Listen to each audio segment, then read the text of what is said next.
जय जय श्री चैतन्य जय नित्यानंद। जय जय श्री चैतन्य जय नित्यानंद। जय जय श्री चैतन्य जय नित्यानंद। जय जय श्री चैतन्य जय नित्यानंद। जय द्वैत चंद्र जय गौर भक्त वृंद। जय द्वैत चंद्र जय गौर भक्त वृंद। जय जय महामहेश्वर गौरचंद्र। जय महामहेश्वर गौरचंद्र। जय जय विश्वंभर प्रिय भक्त वृंद। जय जय विश्वंभर गौर भक्त वृंद। हे नमते नवद्वीपे विश्वंभर राय। नमस्ते नवद्वीपे विश्वंभर राय। भक्त संगे संकीर्तन करे न सदा। भक्त संगे संकीर्तन करे सदा। द्वार दिया निशा भागे करे न कीर्तन। बालहिया निशा भागे करे न कीर्तन। प्रवेशिते नरे को न भिन्न लोक जाना। प्रवेशिते नारे को न बिना रोग जाना। एक दीन नाचे प्रभु श्रीवासेर बाड़ी। एक दीन नाचे प्रभु शिवा शेर वाड़ी। घरे छिल लुकाइया श्रीवास सासुड़ी। घरे छिला लुकाइया श्रीवास सासुड़ी। ठाकुर पंडित आदि केह नाही जाने। ठाकुर पंडित आदि केह नाही जाने। डोल मुड़ी दिया छे घरे कोणे। मोड़े किया थे घरे कोने। लुकाइले की हया अंतरे भाग्यना। गाइले की हय अंतरे भाग्य नाई। अल्प भाग्य से नृत्य देखिते न पाई। अल्प भाग्य से नित्य देखिते न पाई। नाचिते नाचिते प्रभु बोले घने घन। नाचिते नाचिते प्रभु बले घने घन। उल्लास आमार आजी नाही के कारण। उल्लास आमार आजी नहीं के कारण। महामहेश्वर श्री गौरचंद्र की जय हो, जय हो। विश्वंभर प्रिय भक्त वृंद की जय हो। इस प्रकार से विश्वंभर राय नवद्वीप में भक्तों के साथ मिलकर सदैव संकीर्तन किया करते हैं। द्वार बंद करके वे रात को कीर्तन करते थे ताकि कोई बहिर्मुख व्यक्ति वहाँ प्रवेश न कर सके।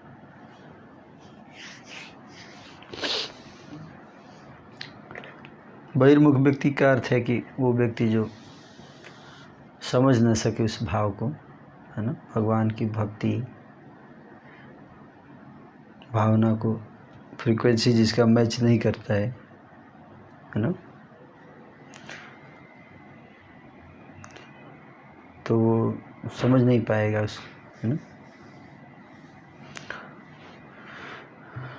तो इसलिए दरवाज़ा बंद, गेट बंद कर देते थे महाप्रभु। तो एक दिन महाप्रभु श्रीवास के भवन में नाच रहे थे। उस समय घर के भीतर श्रीवास की सास छिपकर बैठी हुई थी, है ना। उनकी सास जो है बिना किसी से बताए छिप के बैठ गई थी कोने में। किस लिए? देखने के लिए कि क्या होता है रात में। ठाकुर पंडित आदि को इसके बारे में भी कुछ भी मालूम नहीं था। और घर के एक कोने में डोल के पीछे छिप कर बैठी हुई थी। धान रखने का जो होता है ना, उसके पीछे छिप कर बैठी थी।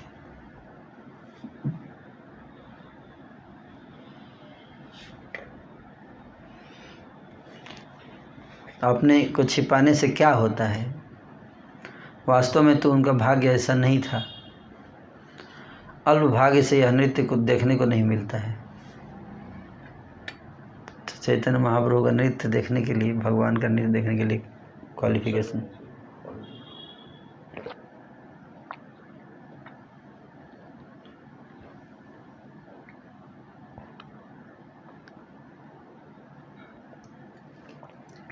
है ना।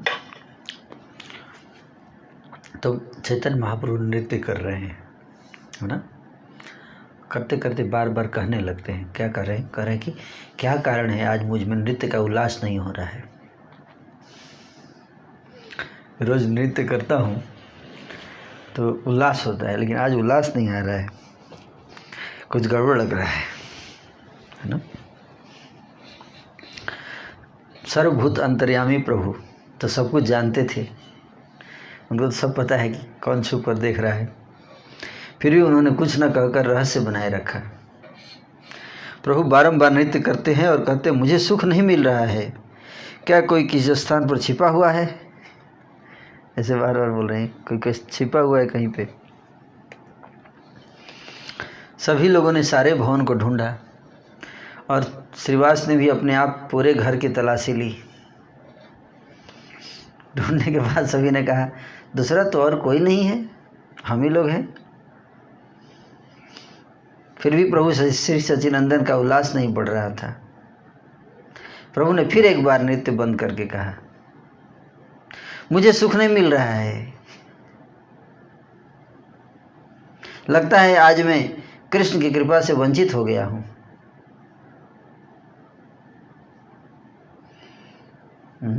क्या बोले? लगता है कि आज मैं कृष्ण की कृपा से वंचित हो गया हूँ। यह सुनकर महाभय से सभी भागवतगण चिंता करने लगे। हमारे अतिरिक्त यहाँ और कोई नहीं है, हो सकता है कि हमसे ही कोई अपराध हुआ हो जिसके कारण प्रभु अपने हृदय में आनंद अनुभव नहीं कर पा रहे हैं। दोबारा श्रीवास ठाकुर फिर अपने घर में गए दोबारा चेकिंग के लिए और देखा कि उनकी सास छिपकर बैठी हुई है ना। श्री कृष्ण आवेश में महामत ठाकुर पंडित को अपना बाह्य ज्ञान नहीं था। उस समय रिलेशन का उनको याद नहीं था। उनको बस यही ध्यान रहा था कि महाप्रभु को दिक्कत हो रही है और तब से ये छिप के बैठी है, महाप्रभु को परेशानी हो रही है ना। उसमें किस बात का अहंकार हो सकता था? विशेष करके प्रभु की बात से उनका शरीर कांप रहा था। अतः उन्होंने आज्ञा देकर किसी व्यक्ति के द्वारा अपनी सास को बाहर करवा दिया, है ना। लाभ बाहर जाइए, है ना, महाप्रभु को दिक्कत हो रहा है ना। सास की एंट्री बाहर छुप के नहीं, है ना। महाप्रभु क्या बोले? क्वालिफिकेशन मिसअंडरस्टैंड कर जाएगी ना। इस घटना को कोई नहीं जान पाया। केवल प्रभु ही जान सके। समझ में आया? ये लीला कि कितना स्ट्रिक्ट थे महाप्रभु। किसी को जो व्यक्ति के भक्ति भावना दृढ़ नहीं था उसको महाप्रभु अलाउ नहीं करते थे संकीर्तन में, श्रीवासांगन कीर्तन में।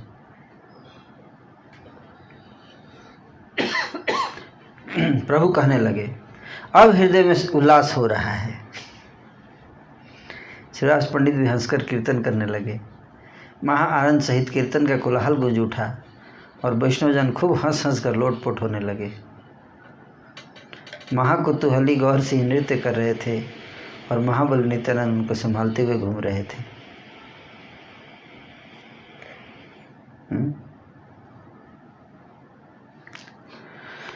श्री चैतन्य लीला को कौन देख सकता है? इसे देखने में केवल वही समर्थ होता है जिसे प्रभु अधिकार प्रदान करते हैं, है ना?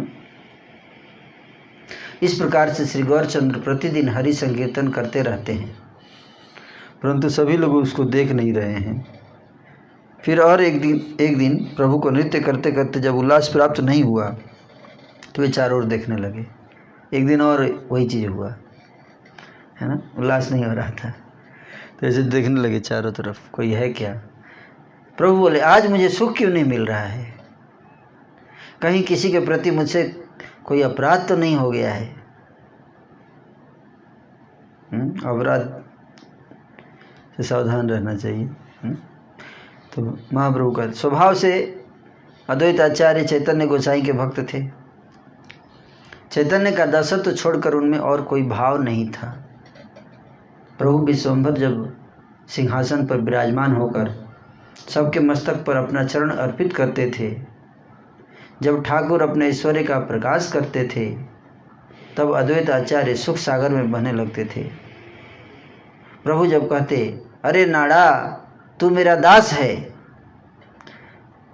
तब अद्वैत को अनंत उल्लास मिलता था।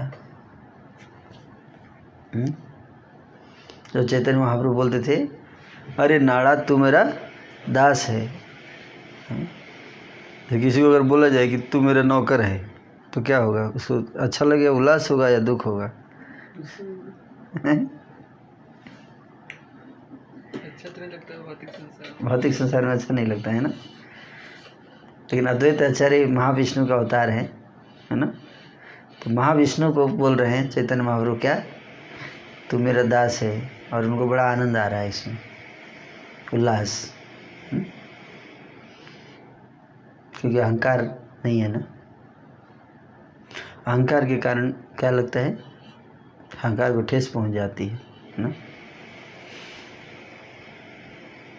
गौरांग तत्व अचिंत्य है, यह समझ में नहीं आता है। उसी क्षण ऐश्वर्य का प्रकाश करते करते ही प्रभु ने सभी वैष्णवों के चरण छूना आरंभ कर दिया। अभी क्या बोल रहे थे? तू मेरा दास है, और अगले ही क्षण क्या करने लगे? पांव छूने लगे सबके।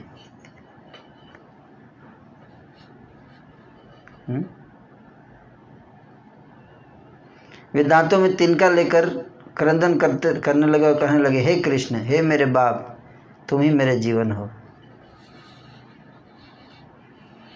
उन्होंने ऐसा क्रंदन किया कि पत्थर भी पिघल जाए। जब रोने लगे तो ऐसा लगा जैसे पत्थर पिघल जाएगी। महाप्रभु का रुदन निरंतर दास भाव में प्रभु क्रीड़ा करते रहते थे।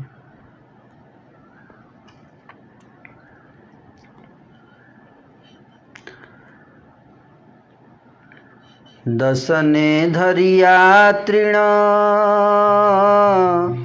करए क्रंदन,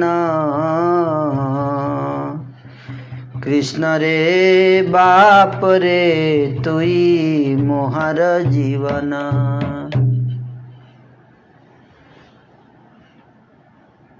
जब हम लोग कृष्ण कीर्तन करते तो लगता है भगवान देख रहे हैं। आपको लगता है ऐसा? मुड़ के देख रहे हैं इसे, देखिए देखिए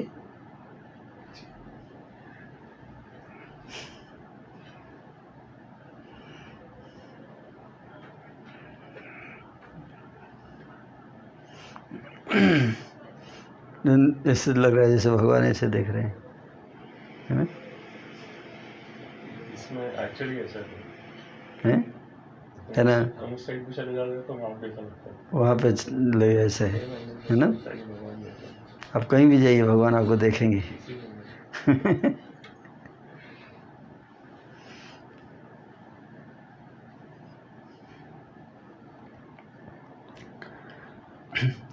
कृष्ण मोर प्राणधन, कृष्ण मोर धर्म, तोमारा मोहार भाई बंधु जन्म जन्म। ए मन क्रंदन करे पाषाण विदारे, मन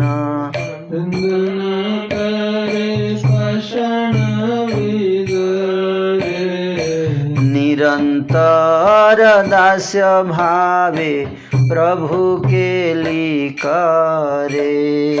निरंतर दास्य भावे प्रभु के लिकारे। खंडिले ईश्वर भाव सबाकार स्थाने, खंडिले ईश्वर भाव सबाकार स्थाने। असर्वज्ञ हे न प्रभु जिज्ञासे आपने, सर्वज्ञ हे न प्रभु जिज्ञासे आपने। इच्छुनी चांचल्य मुई उपाधिक करो, इच्छुनी चांचल्य मुई उपाधिक करो। बलिह मोहारे जेन से छाड़े मारो, बलिह मोहारे जेन से छाड़े मारो। कृष्ण दास्य बहियार नहीं अन्य गति, दास्य बहियार नहीं अन्य गति। बुझह मोहार पाछे है यार मती, बुझह मोहार पाछे है यार मती। भय सब वैष्णव करे न संकोचन, भय सब वैष्णव करे न संकोचन। हे न प्राण नहीं कारो करिबे कथन, हे न प्राण नहीं कारो करिबे कथन। एई मत जखन अपने आज्ञा करे, माता यखन आपने आज्ञा करे। तखन से चरण स्पर्शित सबे पारे, तखन से चरण स्पर्शित सबे पारे। निरंतर दास्य भावे वैष्णव देखिया, निरंतर दास्य भावे वैष्णव देखिया। चरणेर रेणुलय संभ्रमे उठिया, चरणेर रेणुलय संभ्रमे उठिया। इहाते वैष्णव सब दुख पाए माने, वैष्णव सब दुख पाए माने। अतएव सबारे करए आलिंगने, अतएव सबारे करए आलिंगने। उन्होंने ईश्वर भाव को त्याग दिया और भगवान ने सभी वैष्णव का चरण छूना आरंभ कर दिया। दांतों में तृण लेकर क्रंदन करने लगे और कहने लगे, हे कृष्ण, हे मेरे बाप, तुम ही मेरे जीवन हो। उन्होंने ऐसा क्रंदन किया कि पत्थर भी पिघल गया। हम लोग रोएंगे तो पत्थर पिघलेगा? भगवान जब रो रहे हैं तो पत्थर भी पिघल जाए, ऐसा मतलब पत्थर जैसा हृदय भी पिघल जाए, कहने का अर्थ है। महाप्रभु जब प्रेम के आवेश में आते थे तो उनका शरीर इतना तप्त हो जाता था, तपने लगता था। अलारनाथ गए थे ना आप लोग? जगन्नाथपुरी के बगल में अलारनाथ एक जगह है। महाप्रभु जब वहाँ गए तो कृष्ण से जो विरह था उसमें उनका शरीर ऐसे जल रहा था इतना, है ना। तो वहाँ पर जाकर भगवान को ऐसे दंडवत प्रणाम की, पूरा एकदम गिर कर ऐसे। तो जो पत्थर था नीचे रखा हुआ था वो पत्थर पिघल गया, निशान बन गए। आज भी वो पत्थर रखा हुआ है महाप्रभु वाला, तो गड्ढे बने हुए हैं, अलारनाथ में है। हम लोग गए थे इस बार तो देखे थे।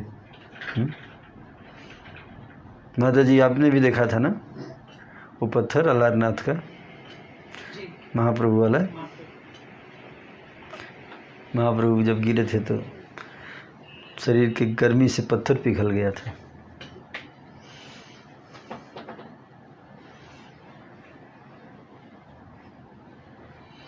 प्रेम के कारण हम लोग सुनते हैं कि पत्थर पिघल जाता है, लेकिन कभी किसी ने देखा नहीं है ना कैसे पत्थर पिघलता है।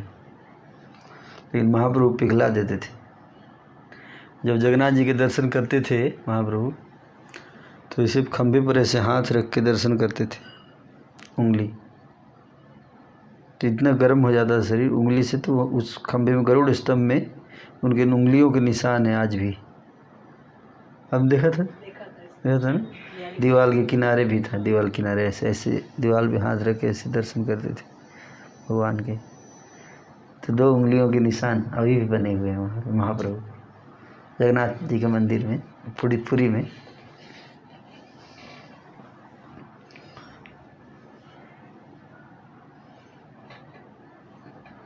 एक बार महाप्रभु, है ना, चटक पर्वत गए थे ना, चटक पर्वत, टोटा गोपीनाथ, जिस विग्रह में महाप्रभु विलीन हो गए लास्ट में।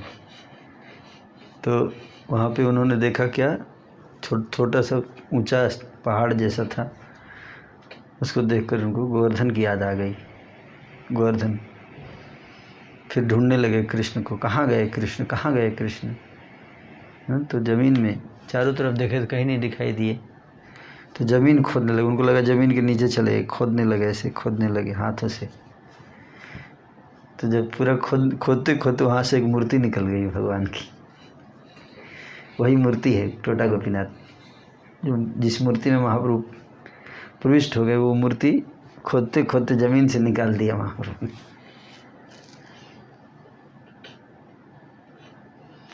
निरंतर दास्य भाव में प्रभु क्रीड़ा करते रहे।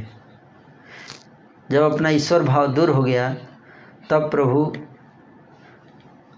असर्वज्ञ अल्पज्ञ जीव की भांति पूछने लगे, मैंने कोई औपाधिक चंचलता तो नहीं की है? आप सब मुझे बताइए। यदि मैंने ऐसा किया हो तो इसी क्षण मेरी मृत्यु हो जाए। मतलब किसी को इंसल्ट तो नहीं कर दिया मैंने, कुछ दास तो नहीं बोल दिया किसी को, नाड़ा तू मेरा दास है, ऐसा तो नहीं बोला किसी को।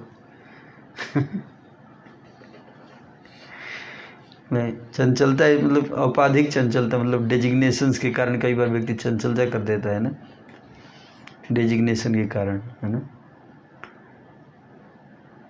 क्या डेजिग्नेशन है बताइए सर मंगलवार को?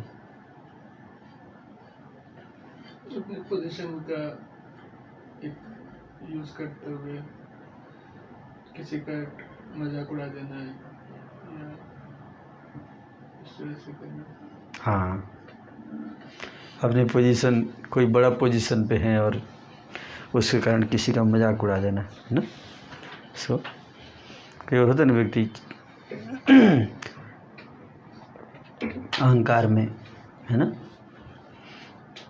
अपने से किसी नीचे व्यक्ति का इंसल्ट कर देगा कुछ, है ना, हंसी उड़ा दे, है ना। तो महाप्रभु वही बोल रहे हैं कि मैंने किसी के साथ चंचलता तो नहीं किया, अगर मैंने ऐसा किया तो इसी क्षण मेरी मृत्यु हो जाए।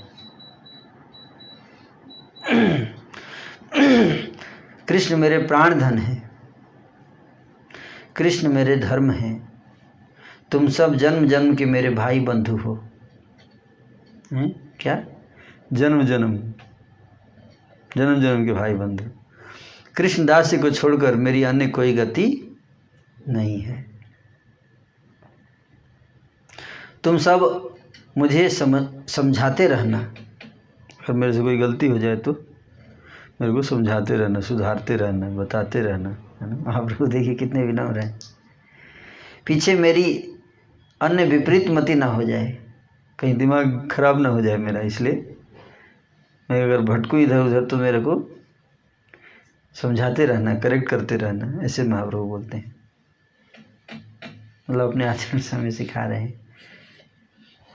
यह सुनकर सभी वैष्णव डर के मारे चुप हो गए। किसी में इतना साहस नहीं था कि कोई कुछ कह सके। इस प्रकार से जब प्रभु अपने आप आज्ञा प्रदान करते थे तभी सब लोग उनके चरण स्पर्श कर सकते थे, परंतु जब प्रभु निरंतर दास्य भाव में रहते थे तब वैष्णवों को देखते ही वे संभ्रम सहित उठकर वैष्णवों के चरण की धूलि ग्रहण करते थे। दास्य भाव में जब आ जाते थे, भक्त के भाव में, तो वैष्णवों के चरण से धूल उठाकर अपने मस्तक पर धारण करते थे। तो जिस वैष्णव के चरण से धूल उठाते थे तो उसको बड़ा दुख होता था कि देखो भगवान जो है क्या कर रहे हैं, ये हैं, मेरे चरण की धूली उठा रहे हैं। ऐसा क्यों करते थे? सही, भगवान खुद ही दास भाव में है अभी। हाँ, विनम्रता है ना। भक्त का हृदय विनम्र होना, इतना विनम्र होता है। एक कभी क्षण लगेगा इतना भगवान जो है उनको कभी लग रहा है मैं भगवान हूँ।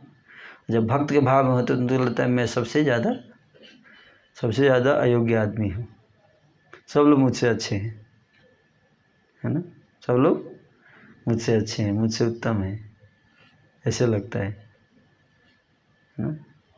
मुझसे खराब कोई नहीं है इस संसार में, ये भावना रहती है ना। यह देखकर प्रभु फिर सबको अपने गले लगा लेते थे ना। देखते कि वैष्णव तो दुखी हो रहे हैं, धूल ले रहा हूँ उनके चरण से, तो हैं, तो सब गले लगा लेते थे। श्री अद्वैत के प्रति प्रभु सदैव गुरु बुद्धि रखते थे। गुरु बुद्धि मतलब उनको गुरु, हाँ, उनको लगता था कि उनको अपना गुरु जैसा सम्मान देते थे, कहने का अर्थ है, क्योंकि उम्र में बड़े थे ना,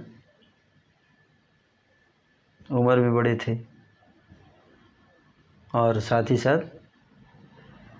ईश्वरपुरी के गुरु भाई थे, माधवेंद्रपुरी के शिष्य थे ना। इनके गुरु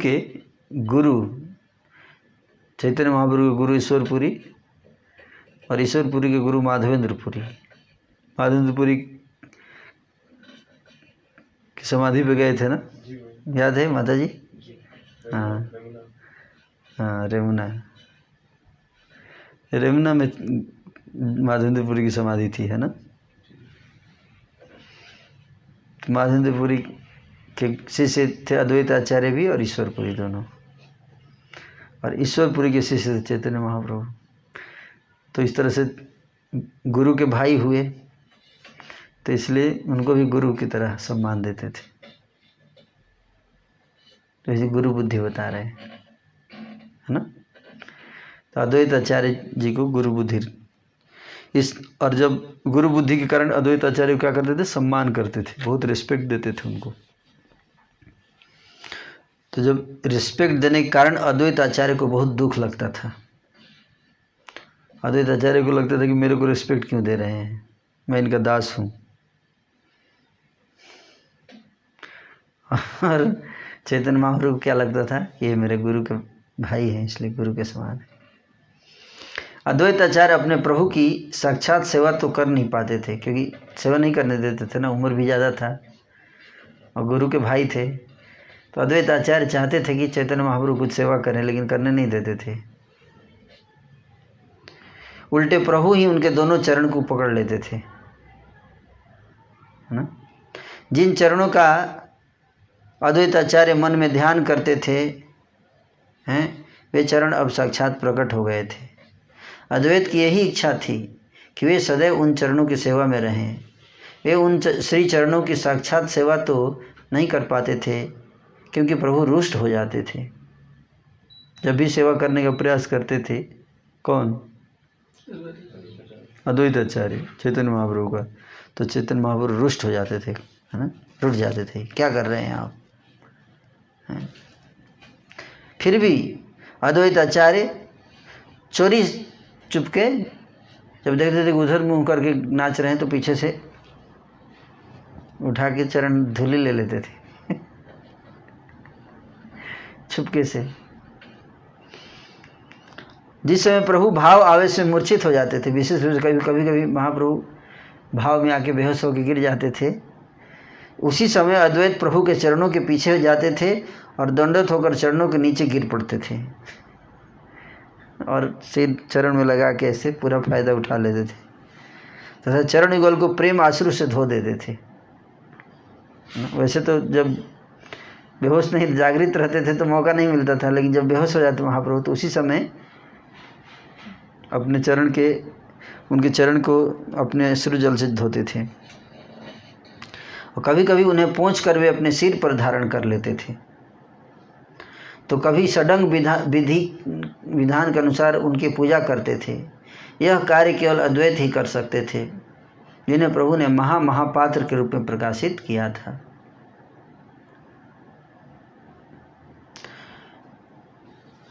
इसलिए अद्वैत सभी वैष्णवों में अग्रगण्य थे। सभी वैष्णव कहते थे अद्वैत आचार्य धन्य हैं।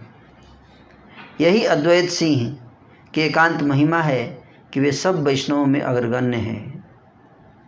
जो दुष्ट लोग हैं वे इस रहस्य को नहीं जानते हैं।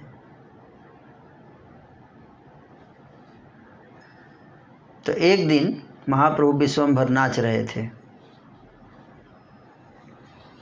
और अद्वैत आचार्य जो है आनंद सहित उनके पीछे पीछे घूम रहे थे। जब अद्वैत ने देखा कि प्रभु मूर्छित हो गए हैं, तब उन्होंने गुप्त रूप से प्रभु के चरण धूलि अपने अंग में लेपन की। प्रभु गौर राय अशेष कौतुक जानते हैं। नृत्य करते करते प्रभु को सुख नहीं मिल रहा था, है ना, क्या नाच रहे थे तो सुख नहीं मिल रहा था। प्रभु ने कहा मेरा हृदय विकसित क्यों नहीं हो रहा है, हृदय खुल क्यों नहीं रहा है आज, किसके अपराध से मेरा चित्त में उल्लास नहीं हो रहा है। मैंने किसी के प्रति अपराध कर दिया है आज, इसलिए मेरे चित्त में खुशी नहीं आ रही है। किसी चोर ने मेरी चोरी कर ली है। क्या चोरी कर लिया मेरे भाव को चुरा लिया किसी ने, तो भाव नहीं आ रहे। कोई कौन है वो चोर? उसी अपराध के कारण मैं नृत्य नहीं कर पा रहा हूँ आज। क्या किसी ने मेरी चरण धूलि ग्रहण की है? महाप्रभु ऐसे पूछे, क्या पूछे? क्या किसी ने मेरी चरण धूलि ली है? क्योंकि अगर हमारे चरण को कोई स्पर्श करता है तो क्या होता है, क्या होता है चरण स्पर्श करने से? आप जानते हैं? भाव नहीं आएगा फिर। हाँ, भाव नहीं आता है, भक्ति खत्म कम हो जाती है। और कोई चरण छू दे और हम उसको क्योंकि चरण छूने का मतलब क्या है? हम एक्सेप्ट कर रहे हैं ना कि हम उनसे बड़े हैं, हम उससे महान हैं। अहंकार क्या आएगा? अहंकार आएगा। जब कोई हमारा चरण छू रहा है और हम हाँ छू लीजिए, इसका मतलब क्या है? हम बता रहे हैं कि हम आपसे बड़े हैं। अहंकार है ना। जहाँ अहंकार होगा वहाँ भाव नहीं आ सकता है ना। तो इसलिए क्या है, सोचना चाहिए कि मैं सबसे अयोग्य आदमी हूँ। ये तब जाके भक्ति भावना आती है ना।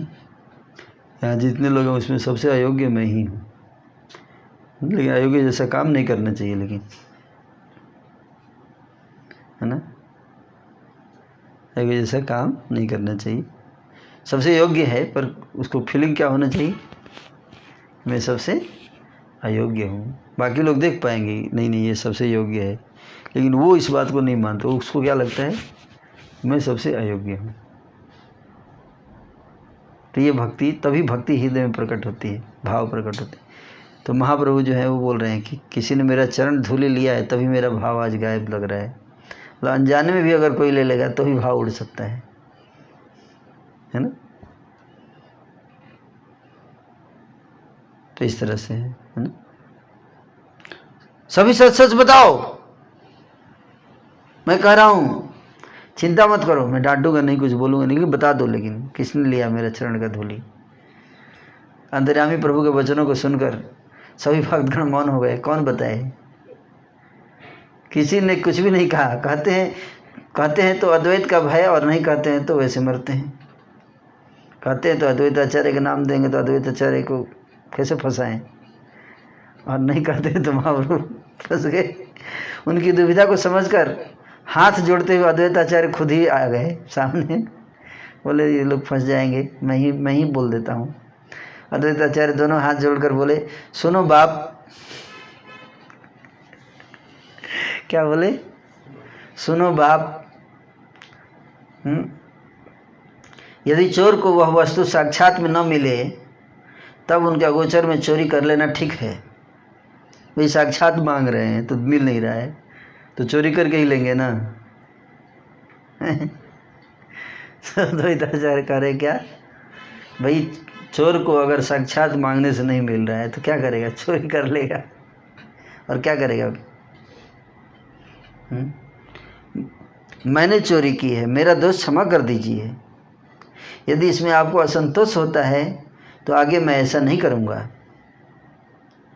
है ना। बोल रहे अगर आपको इसमें दिक्कत होता है तो मैं आगे से ऐसा नहीं करूँगा, अद्वैताचार्य बोले, है ना।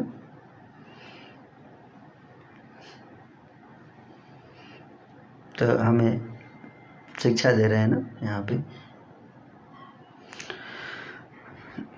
अद्वैत के वचनों को सुनकर विश्वम्भर बड़े क्रोधित हो गए, बहुत क्रोधित, है ना। मतलब ये सिखा रहे महाप्रभु की ऐसे आसानी से नहीं बांटना चाहिए चरण का धूल, है ना। ले लो सब, मैं बहुत महान आदमी हूँ, मेरा चरण का धूल ले लो सब, है ना। सब लोग आइए अपना उद्धार करा लीजिए मेरे चरण का धूल लेकर, है ना। भगवान के भक्त लोग बड़े विनम्र होते हैं, उनको लगता है कि वो इसके योग्य नहीं है, ऐसे लगना चाहिए फीलिंग। अद्वैत के वचनों को सुनकर विश्वम्भर बड़े क्रुद्ध हो गए और क्रोध में ही अद्वैत के महिमा का विस्तार वर्णन करने लगे। तुमने सारे संसार का संहार किया है। क्या बोले? तुमने सारे संसार का संहार किया है, फिर भी उसके प्रतिकार की तुम्हारे चित्त में कुछ भी चिंता नहीं है। सारे संसार का संहार करने के बाद एक मैं रह गया हूँ, मेरा भी संहार करके तुम सुख से रहना। ऐसा क्यों करे? संसार का संहार किया है। शिव जी संहार करते हैं। हाँ, शिव जी के अवतार है ना, सदाशिव और महाविष्णु दोनों के मिक्स अद्वैताचार्य हैं। बोले तुमने सदा संसार का संहार करते हो, अब मेरा संहार करने चाहते हो तुम। मेरा संहार मतलब भक्ति, मेरी भक्ति नष्ट करना चाह रहे हो, मेरा चरण धूलि लेकर मेरी भक्ति तुम चुरा रहे हो, हैं। तपस्वी, सन्यासी, योगी, ज्ञानी आदि नामों से जिनकी ख्याति है, उनमें से किसका तुम त्रिशूल से संहार नहीं करते हो? बताओ। सबको मार देते त्रिशूल से। सदाशिव जो तुम्हारे निकट कृतार्थ होने के लिए आते हैं, तुम उनके चरण स्पर्श करके उनका संहार करते हो। मथुरा निवासी एक परम वैष्णव तुम्हारे चरण वैभव का दर्शन करने को आया, परंतु तुम्हारे दर्शन कर उसे विष्णु भक्ति तो मिली नहीं, उल्टे तुमने उसकी चिरंतन शक्ति, पूर्व शक्ति का ही संहार कर दिया। उसकी चरण रज लेकर उसे नाश कर दिया। संहार करने में तुम परम निर्दयी हो। अनंत ब्रह्मांड में जितना भी भक्ति योग वर्तमान है, वह सब कृष्ण ने तुम्हें प्रदान कर दिया है, फिर भी तुम क्षुद्र स्थान पर चोरी करते हो। बोले सब भक्ति तो अपने पास रखते हो, और जिसके अंदर कोई भक्ति नहीं है उसका चरण का धूली लेकर चोरी कर रहे हो।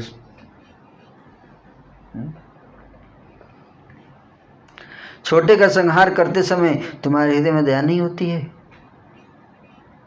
बोले मैं छोटा हूँ, तुम्हारे अंदर ज़्यादा भक्ति है, तुम मेरा चरण धूली लेके मेरे को और मेरा संहार कर रहे हो। तुम बड़े डकैत हो, चोरों में तुम महाचोर हो, तुमने मेरा प्रेम सुख चुराया है। क्या चुराया है? प्रेम सुख चुराया है। इस प्रकार छल के माध्यम से प्रभु ने सुसत्य वचनों को प्रकाशित किया, जिन्हें सुनकर भागवत गण आनंद में विभोर हो गए। तुमने चोरी की है, क्या मैं नहीं कर सकता हूँ तुम्हारी चोरी? तुम मेरी चोरी कर लिए, मैं तुम्हारा चोरी कर लूँगा, हैं? मैं भी कर सकता हूँ तुम्हारा चोरी। देखो, मैं चोर के ऊपर चोरी करने में निपुण हूँ, मैं चोर का भी चोरी कर लेता हूँ। इतना कहकर प्रभु ने अद्वैत आचार्य को पकड़ लिया और हंसते हुए उनके चरण की धूली उठाने लगे, लूटने लगे। बोले तुमने मेरा चोरी किया, मैं तुम्हारा चोरी करूँगा। उनके चरण को से धूल उठा के अपने मस्तक पर लगाने लगे, है ना। तो बराबर हो गया ना भैया, आपने मेरा चुराया, फिर मैंने आपका चुरा लिया। टेम्परेचर बराबर। ठंडा पानी और गर्म पानी की जब मिला देते तो क्या हो जाएगा? सब पानी के टेम्परेचर बराबर हो जाएगा, कॉमन टेम्परेचर। इतना महाबली गौर सिंह के साथ अद्वैत आचार्य समर्थ नहीं हो सके। भाग तो रहे थे वो, लेकिन महाप्रभु जबरदस्ती पकड़ के चरण, और प्रभु अद्वैत चरणों को अपने सिर पर घिसने लगे। अद्वैत आचार्य चरण पकड़ के अपना सिर पर एकदम उठा के घिसने लगे ऐसे। अपने वक्ष पर उनके चरणों को धारण करते हुए अद्वैत से कहने लगे, देखो मैंने चोर को अपनी भुजाओं में बांध लिया है। चोर 100 बार चोरी करता है, पर गृहस्थी जिसकी चोरी हुई है वह एक ही बार में सबका उद्धार कर लेता है।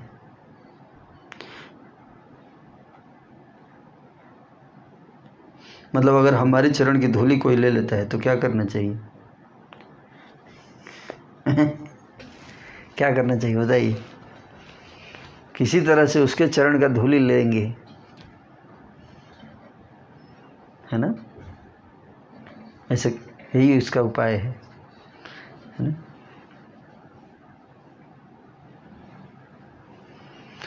अद्वैत ने कहा, आपने सच कहा है, आप गृहस्थी हैं, इस विषय में तो मैं कुछ भी नहीं जानता। मेरे प्राण, बुद्धि, देह, मन सब कुछ आपका है। हे प्रभु, आपके संहार करने पर कौन रक्षा कर सकता है? आप ही हर्ष के दाता हैं, आप ही संताप प्रदान करते हैं। आपके दंड देने पर किसकी शक्ति है जो बचा सके? हे प्रभु, आपके चरण रूपी धन प्राणों का दर्शन करने के लिए नारद आदि द्वारका नगर जाते हैं। आप उन सबकी चरण धूलि ग्रहण कर लेते हैं। हे प्रभु, वे क्या करें? वही मैं कह रहा हूँ, मेरी भी मजबूरी है। नारद जी जाते थे जब द्वारका, क्या करते थे भगवान बताइए? हाँ, नारद जी को बैठा देते थे, बैठिए सोफा पे बैठिए। भगवान नीचे बैठ जाते थे, हाँ, और पत्नी को बोलते थे पानी लाइए। फिर पानी नीचे रख के नारद जी के चरण उसमें रख के उसको अपने हाथों से धोते थे नारद जी के चरण भगवान। और नारद जी के पास कोई ऑप्शन नहीं था भगवान से चरण धुलवाने के अलावा। क्या कर सकते हैं, है ना। भगवान ऐसा क्यों करते हैं? तो बहुत गलत बात है ये।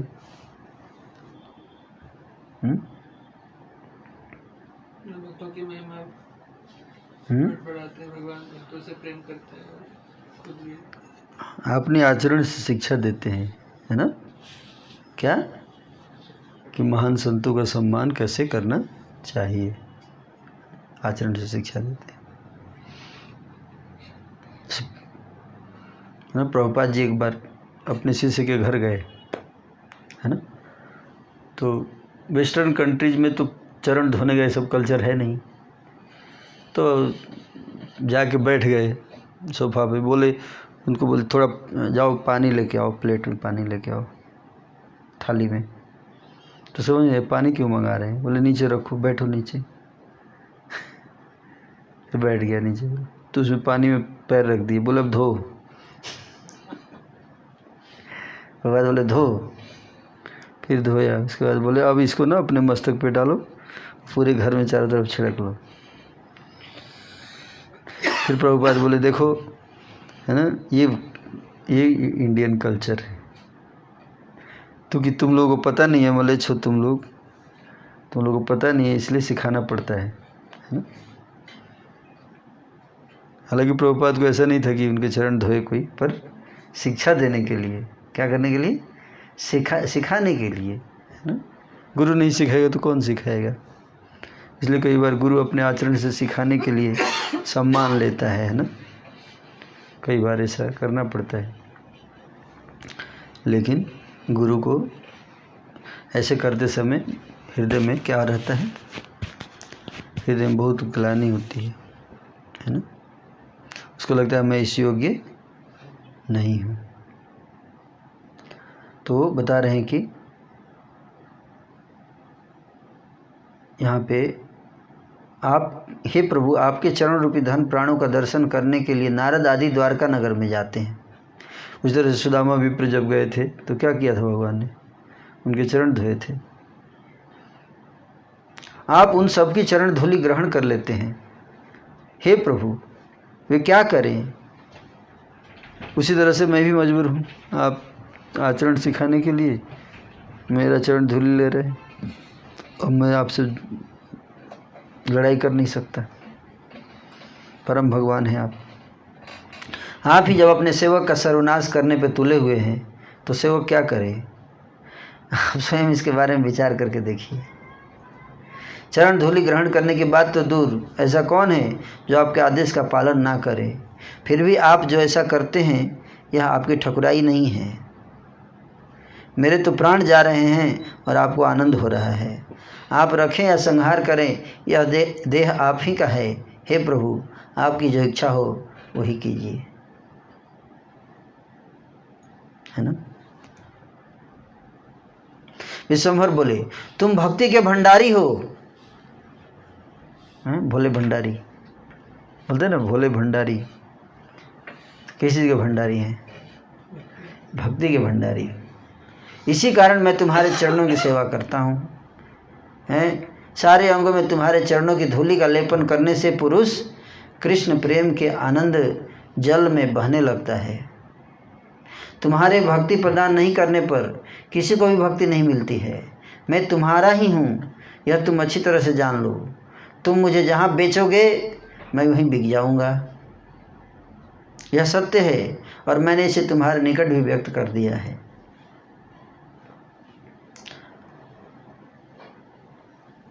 अद्वैत के प्रति प्रभु की कृपा का वैभव देखकर सभी वैष्णव इस अपूर्व महिमा के बारे में चिंतन करने लगे। इस महापुरुष ने सचमुच ही प्रभु की सेवा की है। इस कृपा के अणु मात्र के साथ कोटि कोटि मोक्षों की भी तुलना नहीं की जा सकती है। श्री गौरांग राय ने जो कृपा अद्वैत पर की है, कदाचित शंकर को भी वैसे ही कृपा मिली होगी। ऐसे भक्तों के संग से हम भी भाग्यवान हैं। आओ उन जैसे भक्तों की पद धूलि का लेपन हम भी सारे अंग में कर लें।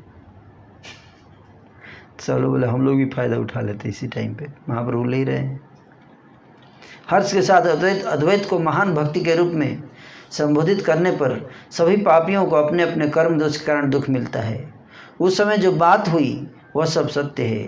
जो वैष्णव वाक्य को नहीं मानता वह क्षय को प्राप्त होता है। प्रभु विश्वम्भर हरि बोल बोलकर उठे और सभी अनुचर चारों ओर से उनको घेर कर कीर्तन करने लगे।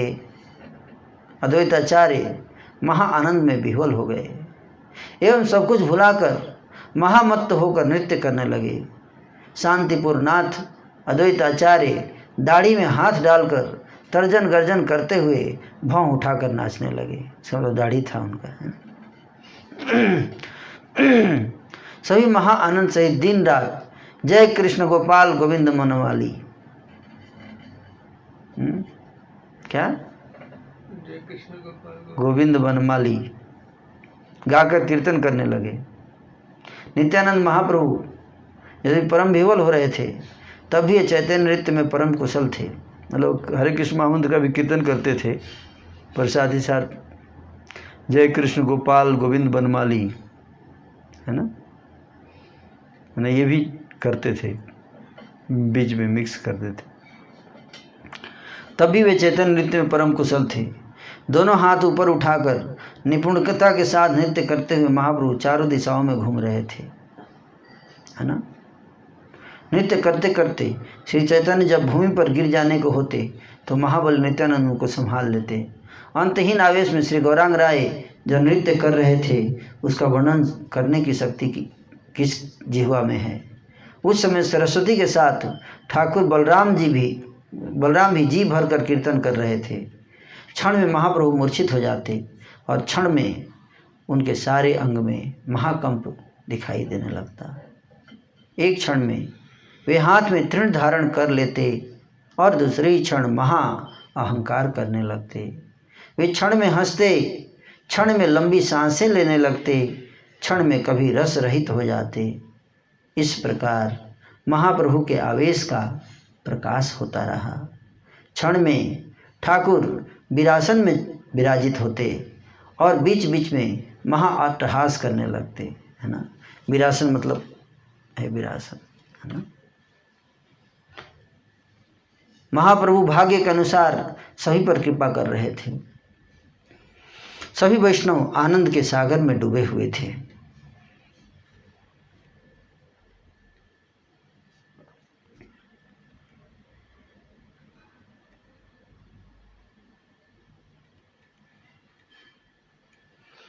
प्रभु गौरांग श्रीहरि ने अपने सामने शुक्लांबर ब्रह्मचारी को देखा।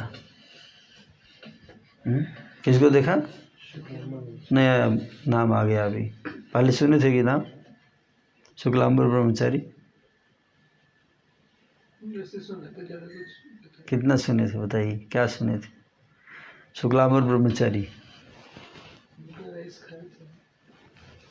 पहले क्या सुने थे इनके बारे में बताइए। पहले बताया जा चुका है, कुछ लीला हुई है इनसे इनके नाम से आदि खंड में।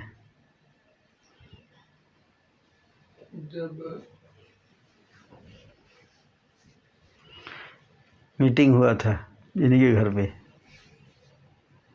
जब पहली बार आए थे, हाँ गया से जब आए थे तो इन्हीं के घर में मीटिंग हुआ था ना। शुक्लांबर ब्रह्मचारी को देखा और उन पर अनुग्रह किया, कृपा किया। अब उन शुक्लांबर के बारे में कुछ सुनो। अब शुक्लांबर ब्रह्मचारी के बारे में बताया जा रहा है। प्रभु ने जहाँ जन्म लिया था वहीं नवद्वीप में शुक्लांबर रहते थे। कहाँ रहते थे? नवद्वीप में। परम स्वधर्मरत, परम सुशांत, परम महांत को कोई पहचान नहीं पाता है। कंधे पर झोली लेकर नवद्वीप के घर घर में वे भिक्षा करते थे। ब्रह्मचारी थे तो, और दिन रात कृष्ण कहकर क्रंदन करते रहते थे। लोगों ने उनको केवल मात्र एक भिखारी समझ रखा था। भीख मांगते तो लोग सोचे भिखारी है कोई, इतना वैल्यू नहीं देते थे। वास्तविकता का उन्हें पता नहीं था। वे गरीबी के अंतिम स्तर पर थे और भिक्षा के लिए पर्यटन करते थे। उन ब्राह्मण को दिन भर की भिक्षा में जो कुछ भी मिलता था उसी को भोग लगाकर कृष्ण को निवेदित करते हुए जो अवशिष्ट भाग को वे ब्राह्मण ग्रहण कर लिया करते थे। कृष्ण आनंद के अनुग्रह से उन्हें दरिद्रता का बोध नहीं होता था। सभी घरों में जाकर वे कृष्ण कहकर भिक्षा किया करते थे। चैतन्य के कृपा पात्र को कौन पहचान सकता है? चैतन्य कब किस पर अनुग्रह करते हैं कौन जानता है? विष्णु भक्तिधर शुक्लांबर ऐसे ही दरिद्र थे जैसे सुदामा ब्राह्मण कृष्ण लीला में दरिद्र थे। चैतन्य के नृत्य करते समय शुक्लांबर घर के भीतर ही रहते थे। कंधे पर झोली लिए विप्र शुक्लांबर महा आनंद में नृत्य कर रहे थे। यह देखकर सभी वैष्णवों के साथ प्रभु हंसने लगे। ईश्वर के आवेश में प्रभु बैठे हुए थे और शुक्लांबर भिक्षा की झोली कंधे पर लेकर नृत्य कर रहे थे, क्रंदन कर रहे थे और हंस रहे थे। शुक्लांबर को देखकर कृपामय गौरांग प्रभु ने दयापूर्वक उनसे कहा, आ जाओ आ जाओ, तुम मेरे जन्म जन्म के दरिद्र सेवक हो। क्या बोले? तुम मेरे जन्म जन्म के दरिद्र सेवक हो, गरीब। मुझे सब कुछ देकर तुम भिक्षुक धर्म अपनाए हुए हो। तुम्हारे पास जो भी रहता है सब मुझे दे देते हो और खुद भिक्षुक बन जाते हो। हर पल मैं भी तुम्हारी सामग्री चाहता रहता हूँ। तुम्हारे द्वारा न दिए जाने पर भी मैं बलपूर्वक तुमसे छीन कर खाता हूँ। कब खाए थे बलपूर्वक छीन के? सुदामा का छुपा के ले गए थे ना, भगवान जबरदस्ती छीन के खाए थे, वही बता रहे हैं बलपूर्वक छीन के खाता हूँ। मैंने द्वारका में तुम्हारा खुद चावल का कण छीन कर खाया था, भूल गए? शुक्लांबर ब्रह्मचारी किसके बता रहे? सुदामा जी की। उस समय कमला ने मेरा हाथ को पकड़ लिया था। इसने कमला मतलब लक्ष्मी देवी, रुक्मिणी देवी ने हाथ पकड़ लिया था ना भगवान का। आप जानती है बात? क्या हाथ पकड़ लिया था? क्यों हाथ पकड़ा था? भगवान सब कुछ दे रहे थे, रुक्मिणी को भी दे देते पूरा। नहीं, रुक्मिणी देवी को लगा कि ज़्यादा खाएंगे चूड़ा तो पेट खराब हो जाएगा, इनका खाने लायक नहीं है।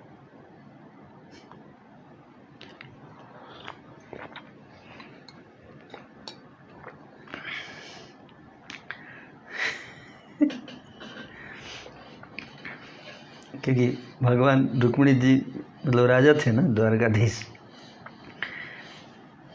तो उनको तो भाव में ध्यान नहीं है कि क्या खा रहे हैं, लेकिन रुक्मिणी जी देख रहे हैं कि इतना ये खाने लायक चूड़ा थोड़े है। आपका भी पॉइंट सही है।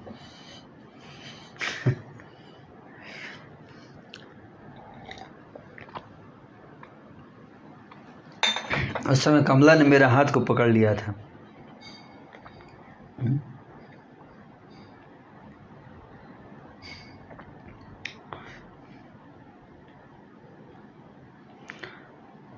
इतना कहकर विश्वम्भर शुक्लांबर की झोली के भीतर हाथ डालकर मुट्ठी भर भर कर चावल निकाल कर चबाने लगे। उसी भाव में आ गए हैं, समझे बात को? उसकी झोली में जो भी चावल था वो निकाल के चबाने लगे। इन चावलों में बहुत सारे चावल कण विद्यमान थे।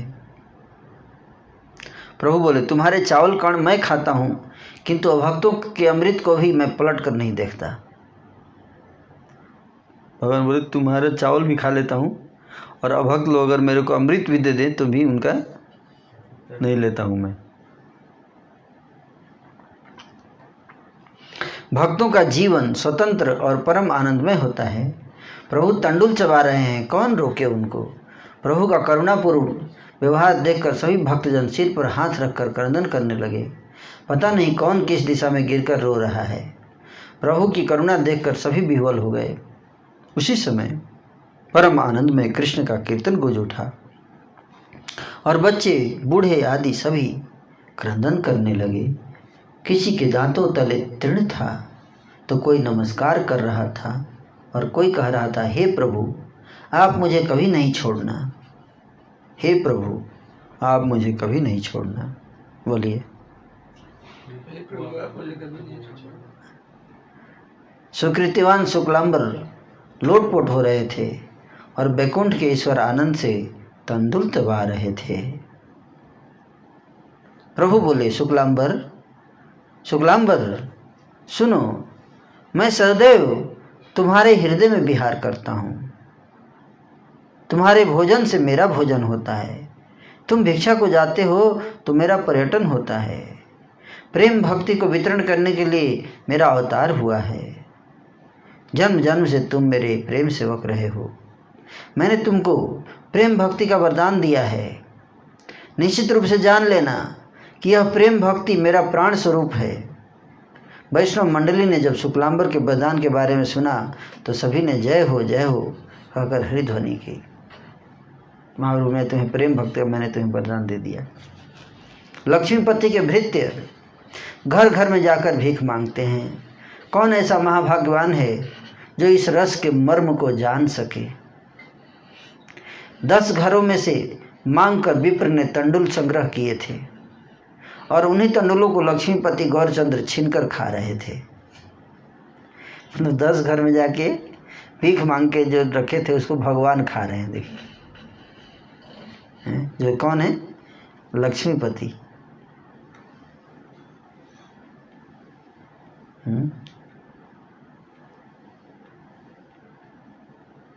लक्ष्मीपति भीख मांगा हुआ भोजन खा रहे हैं। सब लोग लक्ष्मी जी से क्या भीख मांगते हैं और उनके पति जो है भीख मांगा हुआ खाते हैं। ये भी आश्चर्य है ना। विभिन्न मुद्राओं के साथ नैवेद्य प्रदान करने की जितनी भी विधियां हैं उनके बारे में वेद रूप गुण निधि स्वरूप भगवान स्वयं मार्गदर्शन कराते हैं। उन विधियों के बिना वे कुछ भी स्वीकार नहीं करते हैं, परंतु भक्तों के सामने वे सब प्रतिज्ञाएं अर्थहीन हो जाती है। विधि की जरूरत नहीं पड़ती है उस लेवल के भक्त। शुक्लांबर के तंडुल इसका प्रमाण है। शुक्लांबर ने भोग थोड़े लगाया, मंत्र थोड़े पढ़ा था, तो खींच के खा ली। अतः भक्ति सभी विधियों का प्राण स्वरूप है।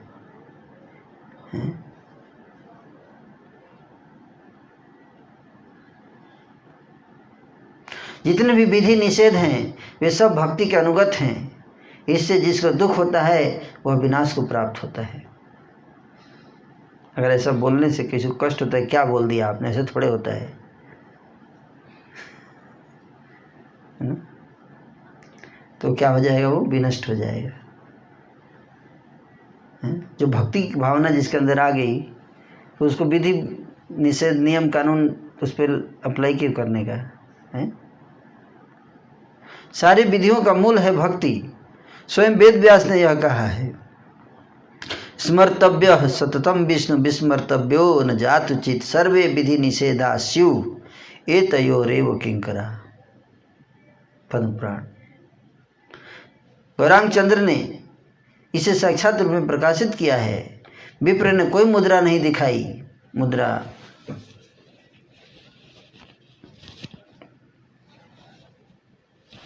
मेरे को नहीं आता है। विप्र ने कोई मुद्रा नहीं दिखाई। मुद्रा मतलब ये वाला मुद्रा नहीं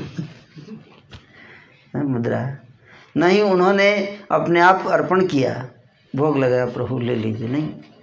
फिर भी प्रभु ने बलपूर्वक उन तंडुलों को खाया, यत्नपूर्वक खाया, छीन कर खा लिए, है कि नहीं। ये है भाव भक्ति। जय हो भक्ति देवी। विषयों के मद में अंधे लोग इन सब बातों के मर्म को नहीं जानते हैं। जन्म धन और वंश मर्यादा के अहंकार के कारण ये सब लोग वैष्णव को नहीं पहचानते हैं। वैष्णव को मूर्ख और दरिद्र देखकर जो हंसता है उसकी पूजा रूपी संपदा को कृष्ण कभी स्वीकार नहीं करते हैं।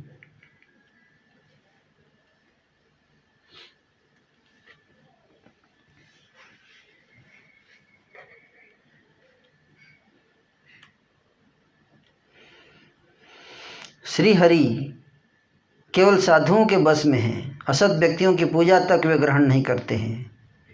इस सच्चाई को यहाँ दर्शा रहे हैं, है ना।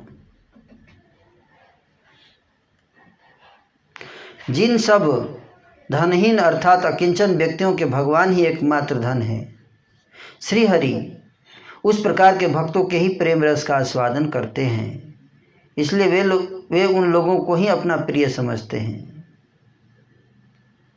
अतः जो व्यक्ति पांडित्य, धन, अभिजात्य एवं कर्म के अहंकार में मत होकर अकिंचन साधुओं की निंदा आदि करते हैं, श्रीहरि उन सब कुमनीषियों की पूजा कभी भी स्वीकार नहीं करते हैं। आप समझे बात को? जो साधु संतों की हैं, जो अकिंचन है, अकिंचन मतलब भिखारी हो चुके हैं, सब कुछ त्याग कर क्या हो चुके हैं? भिखारी हो चुके हैं। उनको अगर कोई ये सोचता है कि ये तो गरीब है, ये किसी बोझ है, ये समाज पर कुछ करता नहीं है, ऐसा अगर कोई सोच रहा है तो भगवान बोलता है कि वो विनाश को प्राप्त हो जाएंगे। कृष्ण अकिंचनों के प्राण स्वरूप हैं। भगवान को बहुत प्रिय है कौन? जो अकिंचन है, अकिंचन। दरिद्र नारायण वाला कॉन्सेप्ट नहीं है यहाँ, वॉलंटरी अकिंचन हुआ है कहने का अर्थ है, यानी कि जबरदस्ती है, जैसे ही पैसा मिलेगा धनी हो जाएगा। उस अकिंचन की बात नहीं कर रहे हैं। किसकी बात कर रहे हैं? वॉलंटरी, सब कुछ भगवान को अर्पण कर दिया, अपना सब कुछ, है ना, हे प्रभु ये सब आपका है, वो उस टाइप का अकिंचन, है ना। तो ऐसे भक्तों के प्राण हैं भगवान। संपूर्ण वेद इस सच्चाई का कीर्तन करते हैं। साक्षात भाव से श्री गौरांगचंद ने इसे दिखाया है। जो शुक्लांबर के तंडुल भोजन की इस कथा को सुनते हैं, जो शुक्लांबर के तंडुल भोजन की इस कथा को सुनते हैं, उन्हें चैतन्य चरणों में प्रेम भक्ति मिलती है। शुक्लांबर तंडुल भोजन जे सुने, शुक्लांबर तंडुल भोजन ये सुने, प्रेम भक्ति पाए चैतन्य चरणे, प्रेम भक्ति पाए चैतन्य चरणे। श्री कृष्ण चैतन्य नित्यानंद चांद जान, कृष्ण चैतन्य नित्यानंद चांद जान, वृंदावन दास तछु पद जुगे गाना, वृंदावन दास तछु पद जुगे गाना। तो इस प्रकार से 16वां अध्याय श्री चैतन्य भागवत का मध्य खंड में शुक्लांबर तंडुलम भोजनम नाम षोडशोध्याय इति मतलब समाप्त हो गया।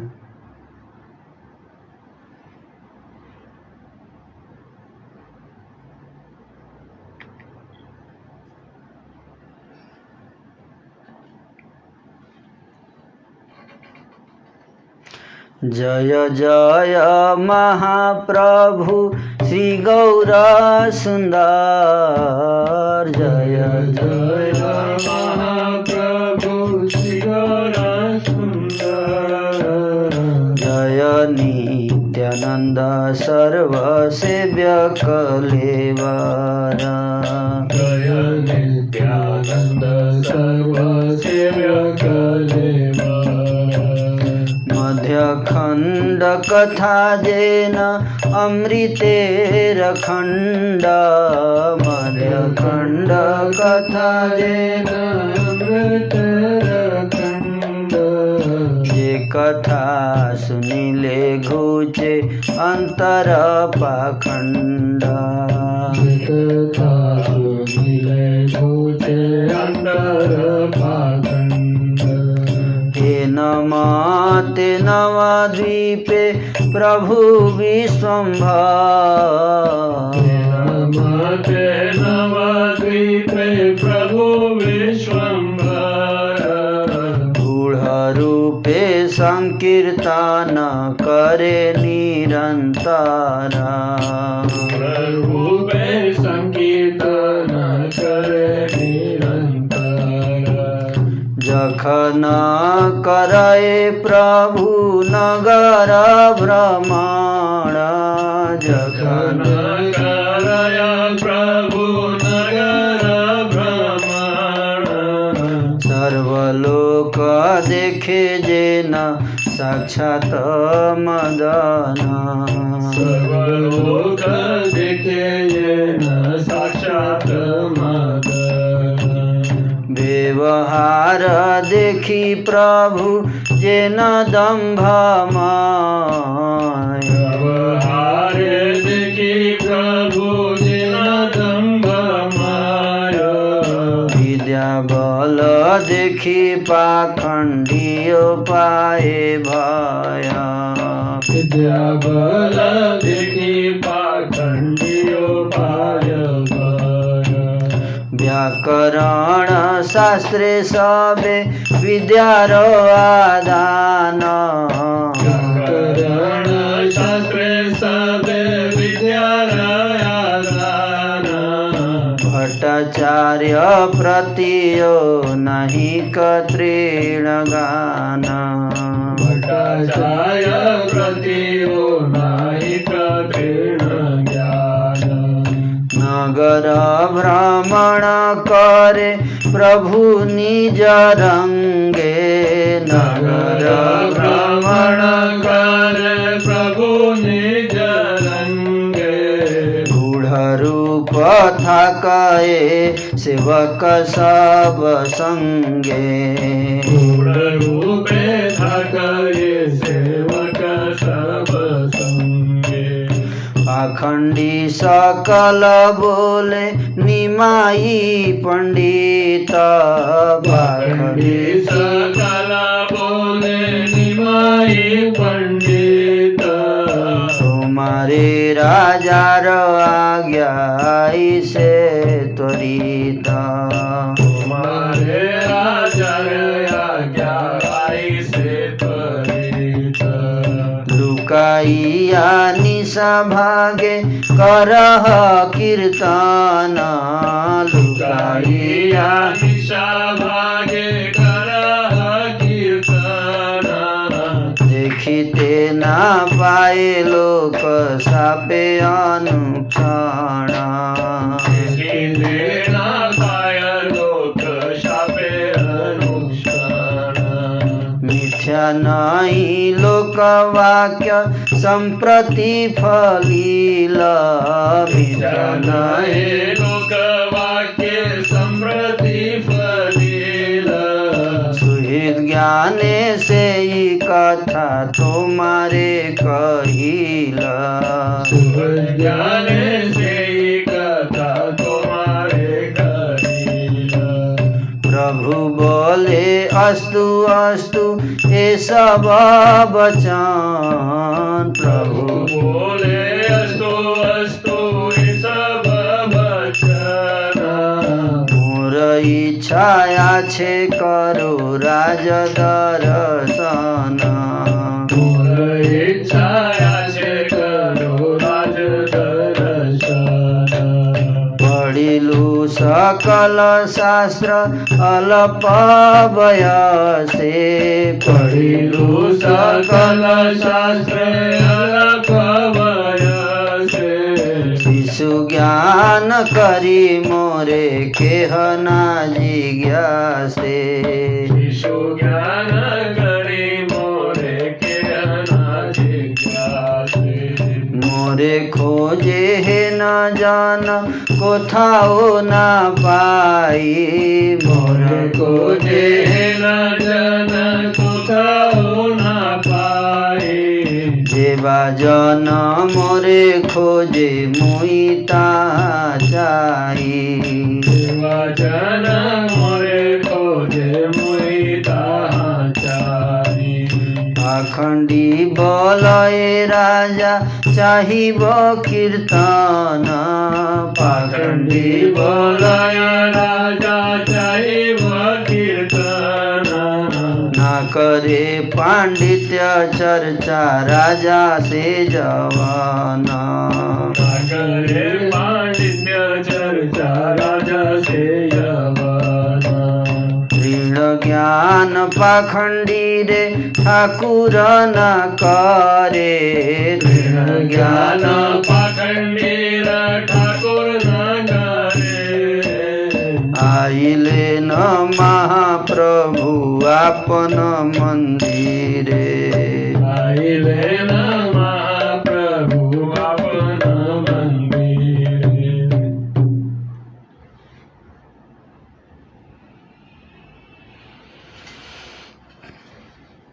महाप्रभु श्री गौर सुंदर की जय हो। सर्वसेव्य कलेवर नित्यानंद की जय हो। यह मध्य कथा खंड की कथा अमृत के खंड जैसी मधुर है। इस कथा को सुनने से हृदय का पाखंडी भाव दूर हो जाता है। इस प्रकार प्रभु विश्वंभर गुप्त रूप से नवद्वीप में निरंतर संकीर्तन किया करते थे। जब प्रभु नगर में भ्रमण करते थे तब सभी लोग साक्षात कामदेव के रूप में उनके दर्शन करते थे। बाहर के व्यवहार से लगता था कि प्रभु दाम्भिक हैं। उनके विद्या बल को देखकर पाखंडी भी भयभीत हो जाते थे। प्रभु ने केवल व्याकरण शास्त्र का ही अध्ययन किया था, फिर भी वे भट्टाचार्य को तृण के समान भी नहीं समझते थे।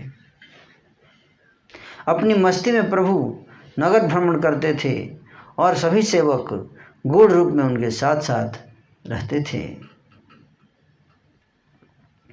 एक दिन सभी पाखंडी कहने लगे, निमाई पंडित, बहुत जल्दी तुम्हारे लिए राजा का आदेश आ रहा है। कौन सा राजा? मुसलमान राजा। तो मुसलमान का प्रॉब्लम आज नहीं, महाप्रभु उसमें भी था, है ना। यवन राजा, यहाँ यवन बोला गया। बहुत जल्दी राजा का आदेश आ रहा है। तुम रात को छिपकर कीर्तन करते हो, हैं? जो लोग इसे देख नहीं पाते हैं वे हर पल तुम्हें कोसते रहते हैं। लोगों का कोसना मिथ्या नहीं है, उसी का फल अब तुमको मिलने वाला है। कंप्लेन जा रहा है राजा के पास। हम तुम्हें अपना मित्र समझते हैं, इसलिए तेरे को सब कुछ बता दिया। ये कंप्लेन जा चुका है। प्रभु बोले, ऐसा ही हो, ऐसा ही हो। मैं चाहता हूँ कि कंप्लेन जाए। महाप्रभु बोले, मैं चाहता हूँ कंप्लेन जाए। मैं चाहता हूँ कि ये सब वचन सच हो जाए। राज दर्शन के लिए मेरी भी इच्छा है। मैं भी राजा का दर्शन एक बार करना चाहता हूँ। कम उम्र में मैंने सभी शास्त्रों का अध्ययन कर लिया है। बच्चा समझकर कोई मुझे मान्यता ही नहीं देता है। ऐसा कोई एक भी मुझे मिलता नहीं जो मुझे ढूंढे। मैं भी यही चाहता हूँ कि कोई मुझे ढूंढे। पाखंडी बोले, राजा कीर्तन सुनेगा? तुम्हारा कीर्तन सुनने आएगा राजा? तुम ये सोच रहे हो? आएगा तो तुमको पकड़ के ले जाने के लिए आएगा, कीर्तन नहीं सुनने आएगा। राजा यवन है, धर्मशास्त्र में उसकी कोई दिलचस्पी नहीं है। बोलते थे, मैंने बहुत किताब पढ़ा है, कोई आए मैं सुनाऊँ उसको। तुमको राजा इसलिए थोड़े आएगा तुमको ढूंढ के। महाप्रभु पाखंडियों को तृण के समान भी नहीं समझते थे। उनकी यह बात सुनकर महाप्रभु अपने घर चले जाते थे।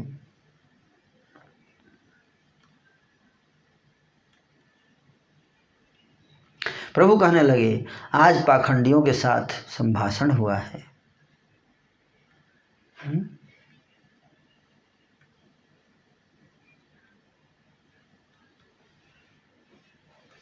कहते थे क्या? आज पाखंडियों के साथ संभाषण हुआ है। सभी मिलकर संकीर्तन करो ताकि संभाषण जन्य दुख दूर हो जाए।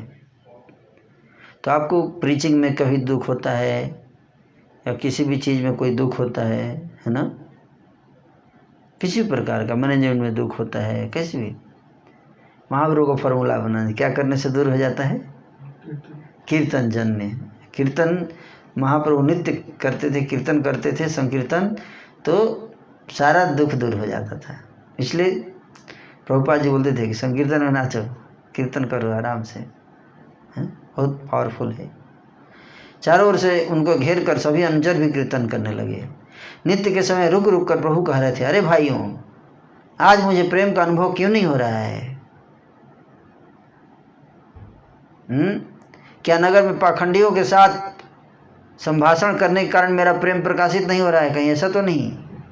पाखंडियों से आज मैंने इतना बात कर लिया, इसी कारण बहस हो गया, आर्गुमेंटेशन। अथवा मैंने कहीं तुम लोगों का कोई अपमान तो नहीं किया है? यदि ऐसा हुआ है तो अपराध क्षमा करके मेरे प्राणों को बचा लो।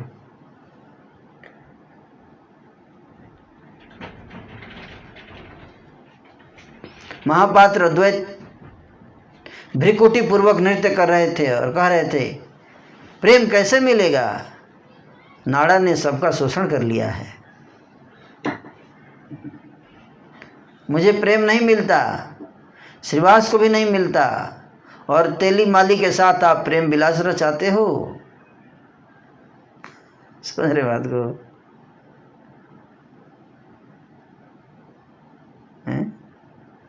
तो बोल रहे हैं कि हम लोग को प्रेम नहीं दे रहे हैं, आप बांट रहे हैं इधर उधर, तेली को बांट देते हैं, माली को बांट देते हैं। आप समझे बात को? समझ में आए?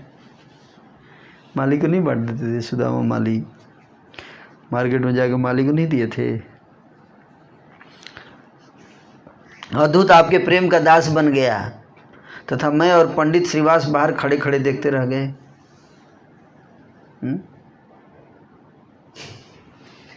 नित्यानंद प्रभु को बोल रही, ये देखिए इसको सब मिल गया और हम लोग बाहर ही खड़े खड़े रह गए, देखते रह गए, कुछ मिला ही नहीं ना?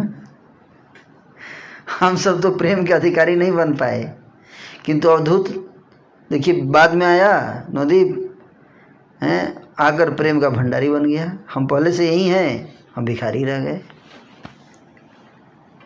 हे गोसाई, यदि आप मुझ पर प्रेम योग प्रदान नहीं करेंगे ना तो मैं सारे प्रेम का शोषण कर लूँगा और इसमें मेरा कोई दोष नहीं है।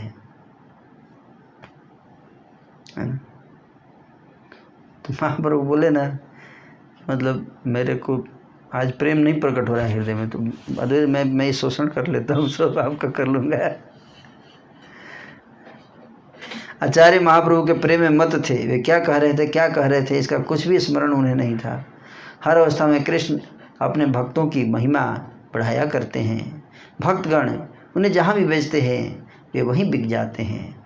जो भक्ति के प्रभाव से कृष्ण को बेच सकते हैं वे ऐसे विचित्र वाक्यों का उच्चारण करें तो इसमें आश्चर्य की क्या बात है। गौरचंद्र नाना प्रकार से भक्तों को ऊंचा स्थान दिलाते हैं। उनके अनुग्रह और दंड को कौन समझ सकता है। इधर प्रेम सुख न मिलने के कारण ठाकुर विषादग्रस्त थे और इधर हाथों से ताली बजा बजा कर अद्वैत मस्त होकर नृत्य कर रहे थे। भगवान दुखी थे, अद्वैताचार्य हाथ से ताली बजा। अद्वैत की बात सुनकर प्रभु विश्वंभर ने प्रत्युत्तर में और कुछ नहीं कहा, बस दरवाजा खोलकर प्रभु ने दौड़ना शुरू कर दिया। नित्यानंद एवं हरिदास भी उनके पीछे दौड़ने लगे। इस प्रेम रहित शरीर को बचाए रखने से क्या प्रयोजन। हरे कृष्णा। आइए बैठिए।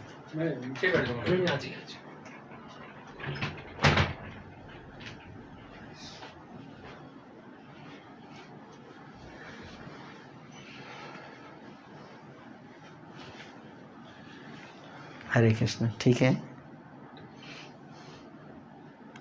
इस प्रेम रहित शरीर को तो नित्यानंद और हरिदास भी उनके पीछे दौड़ने लगे। किसके पीछे?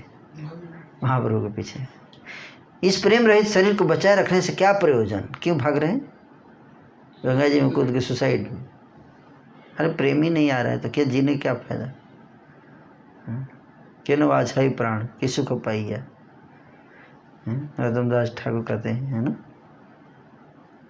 यह सोचकर प्रभु ने कि इस प्रेम रहित शरीर को बचाए रखने से क्या लाभ है, क्या उद्देश्य है, यह सोचकर प्रभु ने जाह्नवी गंगा में छलांग लगा दी। गंगा में छलांग लगा दी। गंगा में ठाकुर ने छलांग लगाई और उनके पीछे नित्यानंद और हरिदास ने भी छलांग लगा दी। व्यस्त होकर फुर्ती से नित्यानंद ने उनकी केश राशि पकड़ी और हरिदास ने श्री चरणों को थामा। दोनों जने प्रभु को पकड़कर और उठाकर तट पर ले आए। प्रभु ने कहा, तुम दोनों ने किसको पकड़ा? प्रेम रहित जीवन को बचाए रखने से क्या लाभ है। तुम दोनों ने किसको पकड़ा? दोनों जनों में महाकंप होने लगा। दोनों चिंता करने लगे कि न जाने आज क्या फल मिलने वाला है। नित्यानंद की ओर देखकर गौरचंद्र बोले, तुमने मेरी केश राशि क्यों पकड़ी?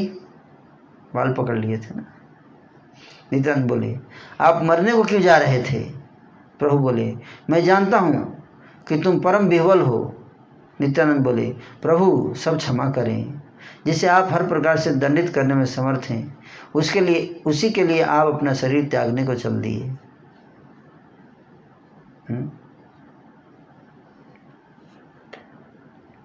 अभिमानी होकर सेवकों ने कुछ कह दिया तो क्या इस कारण प्रभु भृत्यों का जीवन ले लेंगे?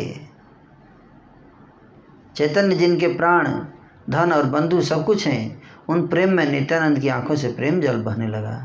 प्रभु बोले, नित्यानंद और हरिदास सुनो, मेरे बारे में किसी को नहीं कहना। ऐसा कहना कि तुम लोगों ने मुझे नहीं देखा। यह मेरा आदेश है। आज मैं छिपकर यहीं रह जाऊंगा। जाके बोल देना कि देखा नहीं हम, मैं यहीं छुप जाता हूँ और वापस तुम लोग जाओ और जाके बोल देना कि हमने देखा नहीं, कुछ लीला कर रहे हैं। यदि किसी को भी तुम लोगों ने बता दिया तो इसमें मेरा कोई दोष नहीं रहेगा। इतना कहकर प्रभु नंदन आचार्य के घर चले गए। प्रभु के आदेश के अनुसार इन दोनों ने भी उनके बारे में अपना मुंह बंद रखा। प्रभु के निवास स्थान के बारे में कुछ पता न मिलने पर सभी भक्तों का श्री कृष्ण आनंद का आवेश दुख में परिणत हो गया। परम विरह में सभी क्रंदन करने लगे। कोई कुछ नहीं बोल रहा था, पर अंतर की ज्वलन से सब दग्ध हो रहे थे। ऐसा लगा जैसे सबके सिर के ऊपर वज्रपात हुआ है। अद्वैत आचार्य ने अपने आप को महाअपराधी समझा और ये प्रभु अद्वैत आचार्य उन प्रभु श्री गौर हरि के विरह में घर जाकर उपवास करने लगे, क्योंकि चोरी तो वही करते थे। गौरांग के चरण रूपी धन को हृदय में बांधकर सभी भक्तजन अत्यंत विषादग्रस्त होकर अपने अपने घरों की ओर चल दिए।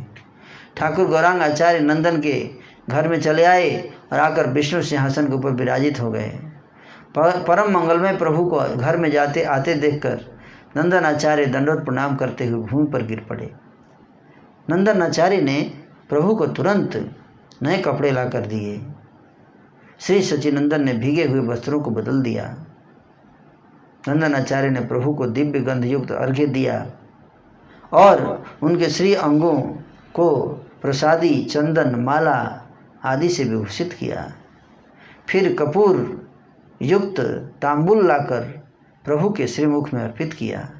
प्रभु ने भी भक्त द्वारा दिए गए द्रव्यों को आनंद सहित स्वीकार किया। नंदन आचार्य की सेवा से प्रभु अपना दुख भूल गए। सुकृतिवान नंदन आचार्य बैठकर प्रभु को तांदुल देने लगे। प्रभु बोले, नंदन आचार्य मेरी बात सुनो, आज तुम मुझे छिपा कर रखना। नंदन आचार्य ने कहा, प्रभु यह बड़ा कठिन काम है। इस संसार के भीतर आप कहाँ छिप पाएंगे? हृदयों में रहते हुए भी आप अपने को छिपा नहीं सके। भक्तों ने आपको वहां से प्रकाशित कर दिया है। क्षीर सिंधु में भी जो छिपे रहने में असमर्थ रहे, वे बाहरी समाज से कैसे अपने आप को छिपाए रखेंगे? एकांत में क्षीर सागर में बीच में जाके बैठते हैं, वहां भी लोग पहुंच जाते हैं। तो इस संसार में कहाँ छिपेंगे आप? नंदन आचार्य की बात सुनकर प्रभु हंसने लगे। वह रात तो प्रभु ने नंदन आचार्य के घर में ही बिताई। भाग्यवान नंदन आचार्य ने ठाकुर के साथ अशेष कथाओं के आनंद में ही सारी रातें बिता दी। कृष्ण कथा रस में पूरी रात एक क्षण की तरह बीत गई। प्रभु ने देखा कि सूर्य उदय हो चुका है। अद्वैत को दंड देने के पश्चात ठाकुर के मन में उनके लिए प्रचुर दया का उदय हुआ। दंड दिए ना अद्वैताचार्य को, ऐसे कि भाई वो मेरे बार बार चरण धूलि ले लेता है। आप समझे बात को? इसके कारण क्या हो जाता है, मेरा भाव नहीं आ रहा है। समझे बात को? तो इसीलिए गुस्सा किए हैं कि अद्वैत को छुप जाऊंगा, है ना, तो अद्वैत को कष्ट होगा, तो आगे से कम ऐसे नहीं करेगा। प्रभु को देखकर पंडित ठाकुर प्रभु ने नंदन आचार्य की ओर देखकर उन्हें आज्ञा दी, अकेले श्रीवास पंडित को बुला लाओ। नंदन आचार्य तुरंत श्रीवास के घर गए और श्रीवास को साथ लेकर जहाँ प्रभु विराजमान थे वहीं आ गए। प्रभु को देखकर पंडित ठाकुर श्रीवास प्रेम से रोने लगे। प्रभु बोले, मन में किसी प्रकार की चिंता मत करो, दयावान होकर प्रभु ने अपने आप ही उनसे पूछा, आचार्य के बारे में बताओ, वे कैसे हैं? श्रीवास पंडित कहने लगे, ऊपर से समाचार और पूछ रहे हो प्रभु, ऊपर से समाचार और पूछ रहे हो। आचार्य ने तो कल से उपवास किया हुआ है प्रभु, रहने के नाम पर केवल उनकी देह मात्र रह गई है। कल से फास्टिंग कर रहे हैं, कुछ खाया नहीं। दर्शन देकर आप उन्हें कृतार्थ कर दीजिए प्रभु।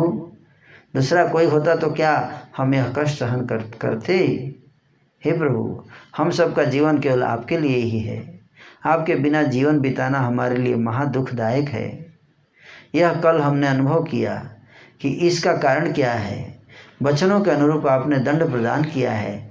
अब कृपया प्रसन्न बदन सहित हम सबको दर्शन दीजिए। कृपा में प्रभु श्रीवास के वचनों को सुनकर और आचार्य के प्रति सदैव होकर उन्हें देखने के लिए चल पड़े। प्रभु ने जाकर देखा कि अद्वैत आचार्य मूर्छित पड़े हैं। यह देखकर प्रभु ने अपने आप को महाअपराधी जैसा समझा। जो अद्वैत आचार्य प्रभु कृपा से अहंकार में मस्त होकर इधर उधर घूमते रहते थे, वे आज प्रभु दंड से कांप रहे हैं। यह सब देखकर प्रभु दयावान होकर बोले, उठो आचार्य, देखो मैं विश्वंभर हूँ। लज्जा के कारण अद्वैत कुछ भी नहीं बोल पाए, बस प्रेम योग से हृदय में प्रभु के चरणों का चिंतन करते रहे। प्रभु ने एक बार फिर कहा, उठो आचार्य, चिंता मत करो, उठकर अपना काम करो। अद्वैत बोले, प्रभु आपने ही सब काम करवाया है। हे प्रभु, आप मुझसे जो कुछ भी कहते हैं वह सब बाह्य है। आप मुझे निरंतर कुमति प्रदान करते रहते हैं, अहंकार देकर मेरी दुर्गति करते हो। आपने सभी को उत्तम दास्य भाव प्रदान किया है और जितना भी क्रोध है वह सब मुझ पर सौंप दिया है। सबको दास्य भाव देते हो, मेरे से आप क्रोध करते हो, मेरे को सेवा नहीं देते हो। सबको सेवा देते हो लेकिन मेरे को सेवा नहीं देते हो। आप ही सब कुछ करवाते हैं और आप ही दंड देते हैं। आप मुख से कुछ कहते हो तथा मन में कुछ करते हो। आप ही मेरे प्राण, धन, देह, मन सब कुछ हैं। फिर भी जो आप मुझे दुख देते हैं वह आपकी ठकुराई है। हे प्रभु, अब आप कृपा करके ऐसा कीजिए कि मुझे दास्य भाव प्रदान करके दासी नंदन की भांति अपने चरणों में रख लीजिए। दासी नंदन मतलब श्रीवास ठाकुर। समझे बात को? नारद जी दासी पुत्र थे ना। श्री अद्वैत प्रभु ने कहा, सभी भक्तों को आपने सेवक के रूप में स्वीकार किया है एवं मुझे बहिर्जगत में सम्मान प्रदर्शन करने के लिए छोड़ दिया है। सम्मान देते थे ना उनको, तो उसका दुख है उनको कि सबको आप अपना सेवक मानते हो और मेरे को रिस्पेक्ट देते हो। इसी बात का दुख है, मुझे अपना सेवक नहीं मानते हैं। ऐसा होने के कारण मेरे द्वारा जो कुछ भी अवैध कार्य किया गया है उसके लिए मेरे प्रति जो दंड विधान हुआ है वह सब मेरे दुर्दैव का परिचायक है। मेरा सब कुछ ग्रहण करते हुए भी आपने मुझे जो दुख दिया है वह आपके वैभव का प्रसाद मात्र है। अब ऐसा न करके आप मुझे सदैव भृत्य बुद्धि से देखिए, यही मेरी प्रार्थना है कि मुझे अपना भृत्य मानिए। गुरु बुद्धि नहीं, भृत्य बुद्धि लगाइए। यही मेरा रिक्वेस्ट है आपसे। जिस प्रकार से ऐश्वर्य संपन्न गृह स्वामियों के घरों में दासी पुत्रगण निवास करते हैं, मुझे भी सदैव उसी प्रकार का सेवक समझिए, यही मेरी प्रार्थना है। अद्वैत का कथन सुनकर श्री गौर सुंदर सभी वैष्णवों के सामने अद्वैत से बोले, सुनो आचार्य सुनो, मैं तुम्हें तत्व के बारे में बताता हूँ, इसे तुम व्यवहारिक दृष्टांत के रूप में देखना। राज कर्मचारी जब राजा के निकट जाते हैं तब द्वारपाल प्रहरीगण आदि उनके निकट निवेदन करते हैं। यदि महापात्र प्रधानमंत्री राजा के निकट निवेदन पूर्वक उन सब के लिए जीविका प्राप्त करके उनको देते हैं तो वे सब अपने परिवारीजनों के साथ जीवन धारण कर सकते हैं। जिस महापात्र के निकट वे प्रार्थना करते हैं, राजा की आज्ञा होने पर उसी महापात्र को काट डालते हैं। राजा जिस महापात्र के हाथों में राज्य का सारा भार सौंप देता है, अपराध होने पर उसी को अपने हाथों से दंड प्रदान करता है। इसी प्रकार कृष्ण महाराज राजेश्वर हैं, कर्ता हर्ता ब्रह्मा से उनके किंकर हैं, उन्हें सृष्टि आदि करने की शक्ति भी उन्होंने ही दी है। दंड प्रदान करने पर भी कोई कुछ नहीं कहता है। रमा आदि, शिव आदि को भी कृष्ण से दंड मिलता है, परंतु प्रभु सेवकों का दोष सदैव क्षमा कर देते हैं। अपराध देखकर कृष्ण जिसे दंड प्रदान करते हैं, जन्म जन्म वह उनका दास बना रहता है। यह मैंने तुमको बता दिया है। मतलब अगर भगवान किसी को दंड देते हैं अपराध देखकर, तो समझ लेना चाहिए कि वो अपना लिए हैं उसको। हरे कृष्णा कृष्णा कृष्णा हरे हरे, हरे राम राम राम हरे हरे।